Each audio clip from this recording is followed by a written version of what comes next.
L'appel à la prière, à l'instant, Taqabbalallah Salat al-Jami'a. Culture et Djilali Beskri, lauréat du Pharaon Blanc de l'Association internationale du film d'animation. Le producteur et réalisateur algérien a remporté le trophée. C'est en fait la plus haute distinction annuelle de cette association. C'est la première fois qu'un pays africain ou du monde arabe se voit attribuer cette consécration. Halim Maouchi l'a rencontré il y a quelques jours. Le 30 mars 2012, l'Association internationale du film d'animation ASIFA décide de décerner le Pharaon Blanc au producteur et réalisateur algérien Djilali Beskri. C'est la première fois qu'un pays africain ou du monde arabe se voit attribuer le plus grand prix international de la prestigieuse association qui fête son 50e anniversaire et qui réunit les plus célèbres studios d'animation dans le monde. Mais si Beskri se réjouit qu'une telle distinction revienne à un Algérien, il croit toutefois que son véritable trophée reste ces jeunes qu'il a formés et qui se distinguent à leur tour, comme Narcisse, le Camerounais. En fait, mon histoire avec Djilali Beskri a débuté au Festival international de la bande dessinée, FIBDA, où j'étais invité à la première édition et où j'ai eu l'occasion d'assister à une seule séance de son atelier d'animation.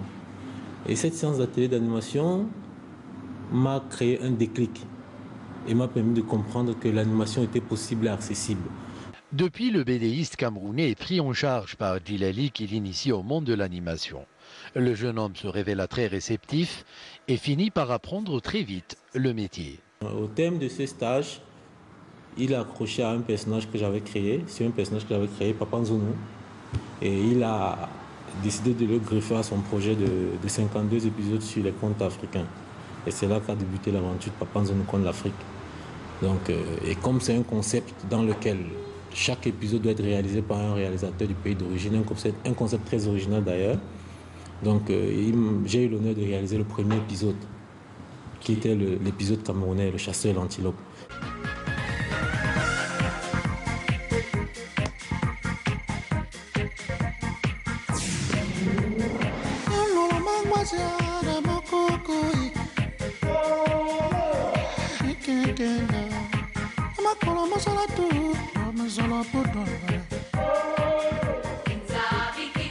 Un premier produit est déjà une première consécration.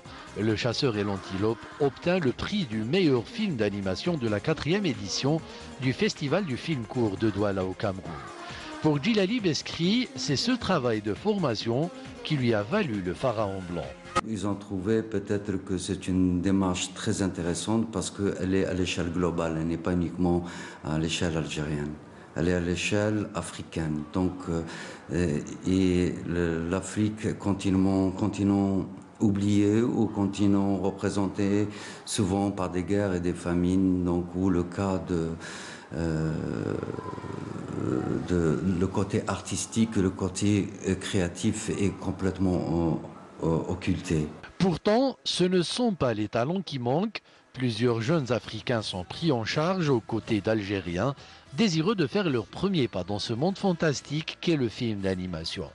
Une équipe d'une 40aine de personnes, dirigée avec beaucoup d'humilité par Djilali. Moi, je dirige, j'essaie de faire comprendre, mais au fait, c'est eux qui sont l'élément essentiel dans ce développement. Donc, c'est un travail d'ensemble, c'est pas un travail individuel.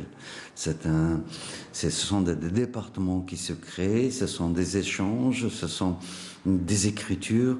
Donc, en conjuguant tous ces efforts, ces jeunes peuvent arriver.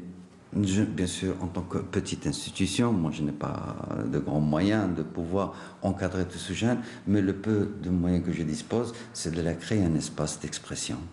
Des espaces que Djilali Beskri espère voir se multiplier pour donner un maximum de chance à ceux qui, comme lui, sont animés par le désir de pénétrer dans le monde magique de l'animation.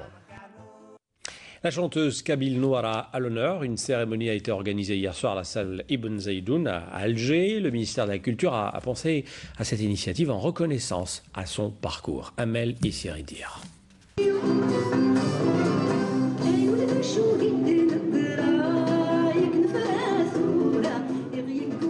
La chanteuse Kabyle Nouara a été à l'honneur hier soir à la salle Ibn Zaidoun.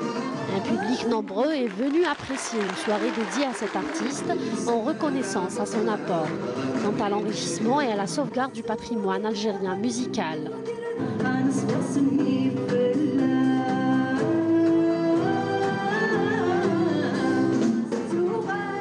Âgé de 67 ans, Nouara, de son vrai nom Hamizi Zahia, l'élève de Chérif Khaddam, a entamé sa carrière durant les années 60. Depuis, cet artiste a chanté l'amour, la tendresse et l'immigration.